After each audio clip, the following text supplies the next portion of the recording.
La parole est à Monsieur Maxime Minot du groupe Les Républicains. Merci Madame la Présidente. Monsieur le Premier ministre, j'associe à cette question mes collègues de l'Oise, Olivier Dassault et Éric Woerth, sans oublier notre collègue Pierre Watin, confiné depuis hier soir. Alors que le coronavirus atteint la France, l'Oise est en première ligne et en paye un lourd tribut. Et je tiens à saluer le courage et la résilience de ses habitants et de ses élus locaux qui font face avec dignité malgré les inquiétudes légitimes qui les assaillent.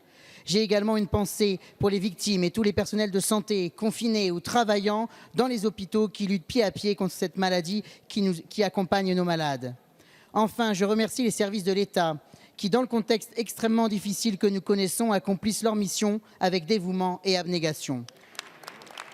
Depuis quelques jours, l'Oise est donc sous cloche. Après que des mesures de sauvegarde aient été prises, manifestations interdites, déplacements limités, établissements scolaires fermés dans certaines communes, s'ajoutent aux beaux gestes de bon sens de chacun d'entre nous pour limiter la propagation du virus. Si un manque de transparence a accompagné les premières heures de l'apparition de cas dans notre département, il a été en partie résorbé. Mais davantage de pédagogie est nécessaire, notamment sur le zonage des interdictions et des fermetures.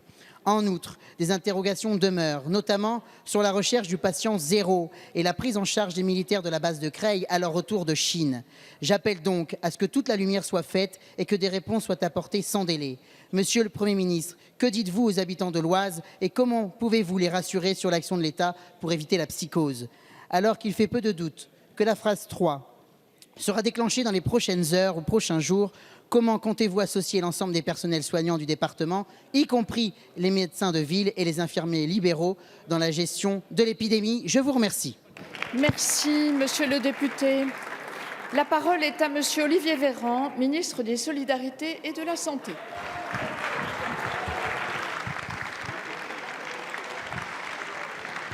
Merci Madame la Présidente. Mesdames et Messieurs les députés, Monsieur le député Maxime Minot, je vous remercie pour votre question qui permet de faire un point de situation pour le département de l'Oise, qui est un département particulièrement touché, puisqu'il compte désormais 64 malades du coronavirus et que c'est donc une zone, s'y concentrent des zones de circulation active du virus. Monsieur Minot, vous dire sans aucune polémique que depuis le premier jour, nous tenons chaque soir au moins une conférence de presse au cours de laquelle nous livrons la totalité des informations. J'ai évoqué d'ailleurs au cours d'une des conférences de presse l'existence de la base militaire et l'existence de 3 militaires malades sur cette base. Nous avons depuis des informations qui ont permis d'extraire l'idée selon laquelle l'infection se serait propagée à partir de cette base militaire, mais qu'importe, les chaînes de contamination doivent être déterminées. Le patient zéro, et vous l'avez parfaitement dit, doit être recherché par tous les moyens et nous devons protéger la population. Je me suis rendu dans l'Oise dès vendredi soir, dans la commune de Vaumoise et dans la commune de Crépy en Valoise, dont je salue le maire qui est un cas positif confirmé pour la maladie. J'ai rencontré là-bas les différents services de l'État, les différents acteurs, le préfet, la rectrice, les élus, le directeur général de l'ARS. J'ai rencontré la population de la commune de Vaumoise. J'ai répondu sans filtre aux questions que la population se posait. Je voulais vous dire que j'ai trouvé la population extrêmement courageuse, avec beaucoup de sang-froid, beaucoup de cran. Je crois que c'est important dans la période.